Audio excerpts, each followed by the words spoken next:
翻嚟新聞時間，沙田嘅大型公共屋邨水泉澳邨就快落成，喺年底起分階段入伙。行政長官梁振英去到嗰度視察，佢話會繼續物色土地供應住宅。18棟公屋依山而建，就算係低層都睇到沙田嘅靚景。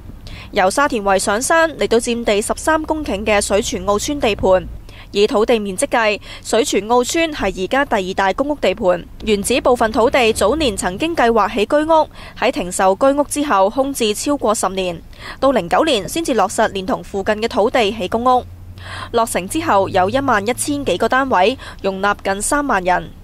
成個公屋計劃會分4期落成，第1期會喺今年年底完成，而最尾一批要去到2015年年底先至完成。咁第一個呢，最行政長官梁振英視察水泉澳邨嘅工程進度，佢話會繼續揾地起樓。有足夠嘅土地呢，我哋就可以有達到我哋嗰個建屋目標。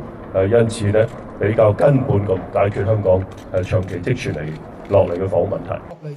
運輸及房屋局局長張炳良話，兩輪樓市需求措施已經起咗穩定作用。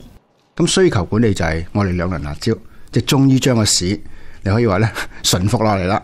你企穩，但係你話佢冇大跌咁，當然我哋社會都要問，如果樓市大跌，咁有個後果係點樣呢？佢話樓價嘅變化係視乎供應同市民嘅實際需求。無線電視記者藍海瑩報導。